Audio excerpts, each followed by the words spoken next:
It's all coming up birdie! Just wanted to say this was the streak. I can only get 2 big videos done in a day, and wow, I was kind of happy with it. My goodness, I got halfway through researching this and then that was me. For anyone that doesn't know, I put a reel up with a t-shirt.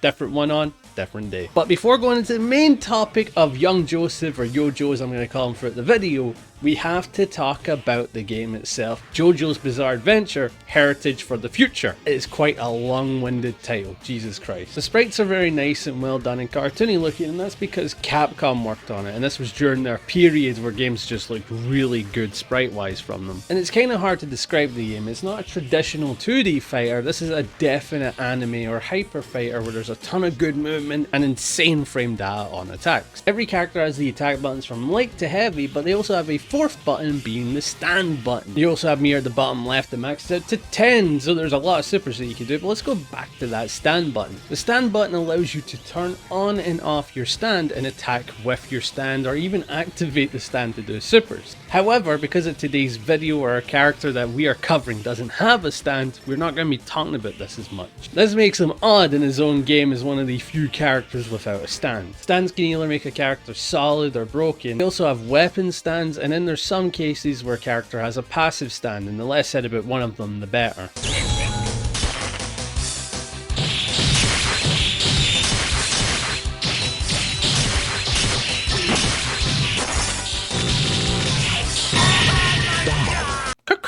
And that's about all the key stuff that you need to know about the game before getting into it. Time for the man with many tricks up his sleeve, the cunning fool, Joseph Joestar. Anybody that doesn't know me, part 2 is one of my favorite parts from all of JoJo. Sure, it doesn't have the stands being the main thing that makes JoJo amazing, but it has one of my absolute favorite characters of all time, Young Joseph. Young Joseph is charismatic, a shit talker, and really fun to listen to as he tries to outwit people by acting stupid. He's like the Columbo of JoJo. When I played the game many years ago in Fightcade, Young Joseph was selectable, and I looked forward to it as I liked playing him in Jotaro. And he's fun and true to his appearance in part 2. He's a character that kinda acts dead tricky, and he's hard to call and be predictable in moments in the game. And he uses his ham-on fighting techniques as he's still to get a stand. Remember, part 2 didn't have stands, so he does all of his ham-on. Using tools like Clacker Boomerang allows him to cover massive parts of the screen, or using a heavy crossbow to attack the enemy from behind. He was varied with his tool. He was super odd in a game all about stands, and his story gets even odder in this game. They changed it lore-wise within the game. If you pick him in the story mode,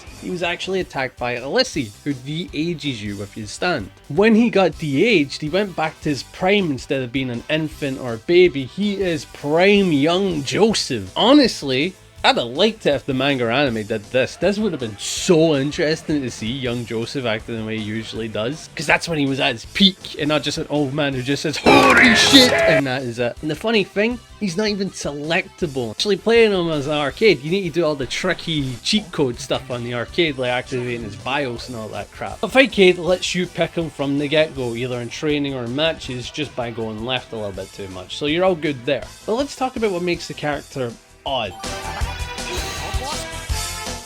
First thing to start with is the playstyle. Usually we talk about the movement when we talk about a character being odd, or a little bit of a synopsis, but the playstyle from the get-go will tell you. Young Joseph is a weird hybrid of a rushdown and a zoner. He has really fast movement, but he has a ton of projectiles and screen carry tools. And his movement is so good that he can actually run towards the opponent. He doesn't have a dash. Movement gets better as he can use his legs for a final play. A final trump card to escape any scenario. That's right, he's one of the few characters in this game and in most fighting games that can actually run away. He can run backwards. This allows him to escape a ton. This is great for keep away strategies and for being really unpredictable as he can go back and forth for running. It's like he's dash dancing. So good for rushdown as he can run in, and good for zoning as he can run away. Stands are very key for heritage for the future. Not having a stand comes with its own pros and cons. When you don't have a stand, it means that you can't get stunned, because when a stand is beaten up to a certain degree after being activated, the opponent is stunned for an opening to beat on them, allowing for bigger combos and in some scenarios kill combos. Jojo doesn't have a stand, so that means he can never be stunned, essentially buffing his defense as he can't get death comboed on attacks and get stunned for having a stand out. However, there's a ton you miss out on not having a stand. For example, custom combos. Custom combo supers allow you to do insane block strings or good combos that did a lot. You also miss out on stand movement like air dashes or double jumping, or in some rare cases triple jumping.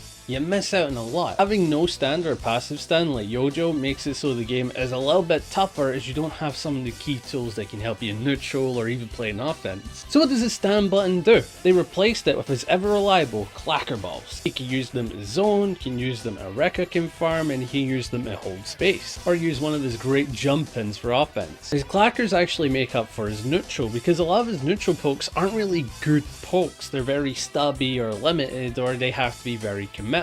Whereas this isn't really. He's also very minus as a poker, so having the clackers to confirm him to help a ton. And the clackers having reach make up for the reach of the bad buttons, because again, his pokes don't go far, but the clackers do. You see what I mean by a weird rushdown? Rushdowns have stubby normals, but he's supposed to be a zoning playstyle, so he's got the stubby normals, but the projectiles to make up for it. It's interesting. Now what's super interesting about running is that you actually have unique attacks from run. He has an overhead that gives a soft launch, not really a combo situation, but puts the opponent in a state where they don't want to be in. And he also has a low that does the exact same thing. So again, two good tools for neutral. But here's the insane thing. He had access to his running attacks while running back. Doing the overhead would just make him go flying across the screen, so it's not really that useful. Maybe as a keep away tool it's decent. Here's the thing that's good. The slide actually goes forward when he runs back, so doing a run back into slide that came out in 4 frames for a knockdown was the right play. You get a combo, you can do some decent hit confirms, and it's scary because again, it's very fast, you can't react, but there's a problem.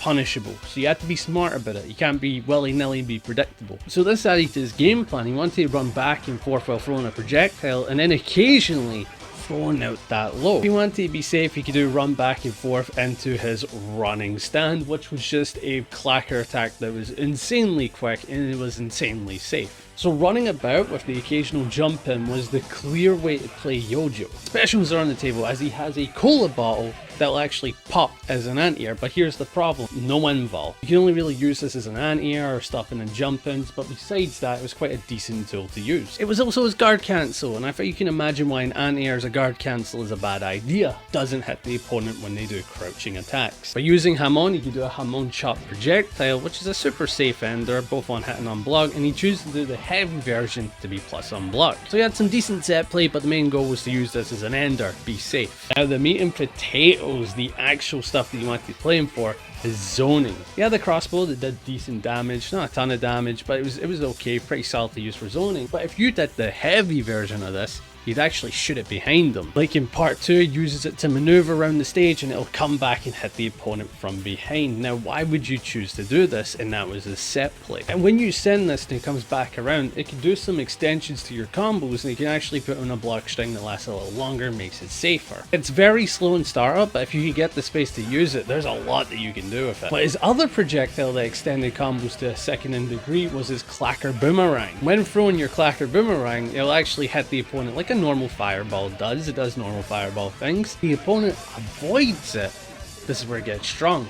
It stays on screen. Not only making this a good screen contesting tool, so if you make them block it, they go back into it, or they have to avoid it when they go back. They can't really just walk back safely. And for combos, it extends them to a heavy degree, allowing you to kill stands. Now here's the cool thing though. And when enough time passes, it'll actually track the opponent to a slight degree. So this was a very strong projectile to just throw out there. For starting pressure or just a combo extender. Speaking of combos, Jojo was actually really good at doing simple confirms for decent damage. He had easy combos. They weren't really too difficult to do. He didn't have any extensions with stands or anything like that. It was just sort of button.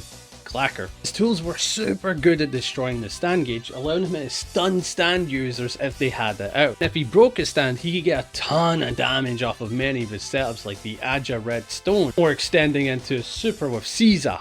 Either or, it was fantastic how much damage you could get on a stand user, and it was fantastic how much set play you could do to get more damage. And his jump in with jumping clacker was actually insane, because if you made it so only one hit that landed, the scaling was super on your side. You did a ton of damage if you can only get one hit. Super specific and odd. Everything sells how bizarre he is. No stand, can run in any direction, zoning tools mixed with hard rushdown. He was very weird and odd in this game. His supers had some other properties to them that were certainly weird as well. There's the one where he does the iconic Caesar scream.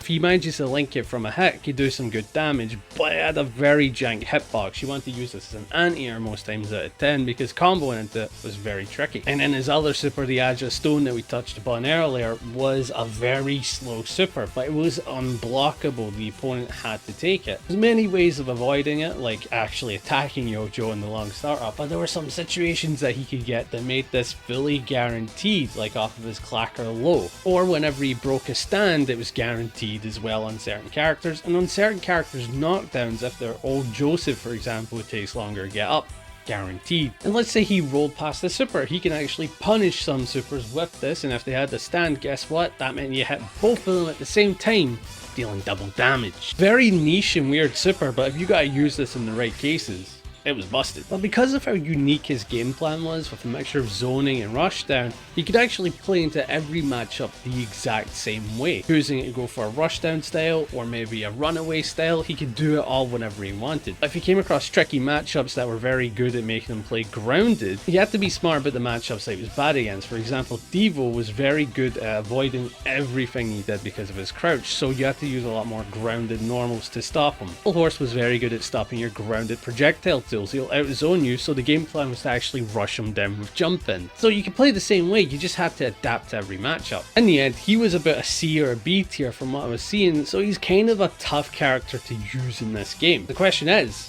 who made the mark? I do away with the montage part until I get good at doing montage edits. Trika was a very good Young Joseph main who kind of set the pathway for a lot of Young Josephs to pick up the character. With a ton of effort on the screen, you could see that Young Joseph can honestly work in most scenarios. It just kind of took a lot of effort and understanding of how to play a simple character in an unpredictable way. To reiterate again, this character was odd because of his movement, his rushdown zoning playstyle, and of course, not having a stand in a game that was based upon stands. The game is already odd, how do you end up being the oddest character in it? There's certainly some weirder characters like Pet Shop or maybe even Eggy, but in this case, not having a stand in my mind really stood out compared to other characters. But that is going to be it for today's video. If you enjoyed, be sure to like, hype, and sub, and tell me who you want me to cover for the odd series. I had a ton of fun covering one of my favorite JoJo characters of all time, so I'm happy with that. And thanks to the members as always, but that's gonna be it for today's odd, and I'll catch you guys in the next one.